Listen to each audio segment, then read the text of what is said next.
did you convince him? What would you say?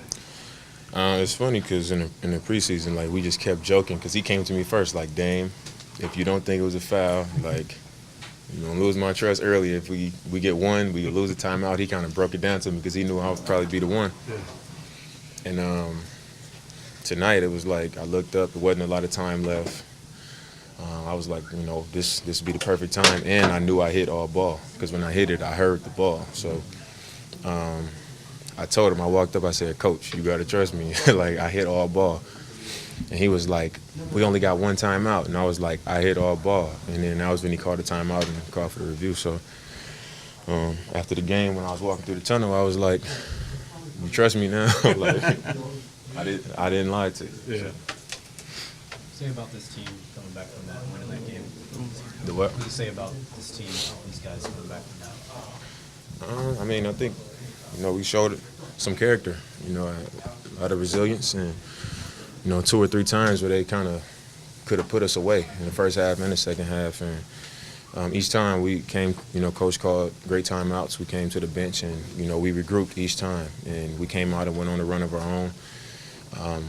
Couldn't get over the hump, over the first 3 quarters. And then, obviously down the stretch, it was back and forth. But I think our wings doing a great job just defending, being active. They came up big on the defensive end. Rio coming in with injuries, Hassan, everybody just kind of chipped in every little way that they could for us to finally get ourselves over the hump. What's your worry level on Zach? I mean, anytime somebody goes down with an injury where they leave the game and don't come back, you have some level of concern.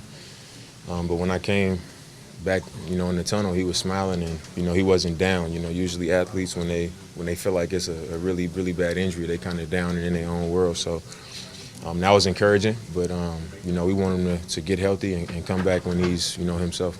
Damian, after having just 2 points in the first half, did you not trying to exert yourself in the second half? I mean, I knew I was going to come out and be aggressive. In the first half, obviously we didn't play well.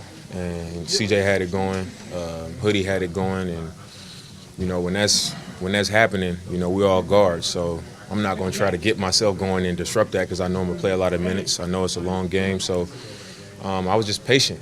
And in the second half, I knew I was going to be able to come out and find some spots, and saw a few shots go in, stayed in attack mode, and it just worked out. But I mean, I think I was 1 for 7 at the half.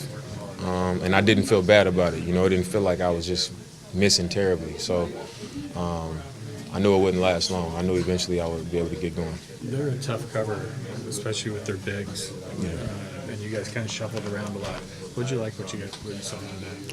I like that we didn't, in the past we would just kind of stick to what we do. Coach would just be like, these are our coverages and this is what we do. We just got to do it better. And tonight we went to we've been talking about when guards go up and set a screen, they slip out, and we don't want to, let that guy run free. So we started switching it just randomly. It was like, all right, let's switch it. And then it was like we went from late blacking to straight blacking. And then the small lineup and changing the coverages with the small lineup, switching who we were guarding. It was just like so many adjustments and so many changes, for every little thing on the fly. And I think that kind of when they tried to change the game up, it allowed us to kind of combat that and stay in it. And you guys able to do that because your personnel this year? I think it's because of the personnel.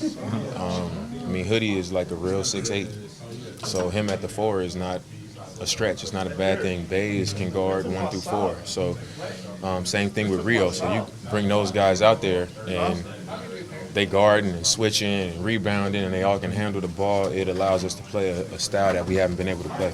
It's still a good thing because the right call is being made. And we've had situations where we've lost games at the end of the game because of situations like that. Like if they don't overturn that, he's going to the line. Maybe we down 1 and we have to score up against the clock. So I think it's going to be a good rule. Do you like kind of saving for a late situation? Yeah, I mean, the game, like I said earlier, the game is so long that it don't make sense to waste it early on in the game because you're always going to have a chance to come back. You're always going to have an opportunity to make up for whatever happens early in the game. You can make up for it. I mean, down 15, you're either going to get back in the game or get blown out. So it don't make sense to wasted earlier. So we get there late, and the perfect play comes up where, you know, it might have won us the game. How would you describe what CJ did tonight? Just CJ. I mean, first 2 games, didn't shoot the ball great, and he's too good of a player, too good of a scorer for that to last. I knew it wouldn't last, and once I saw him start getting going today and how he just started moving different in the first half, I already knew what kind of night it was going to be, and it was good to see him have one of those.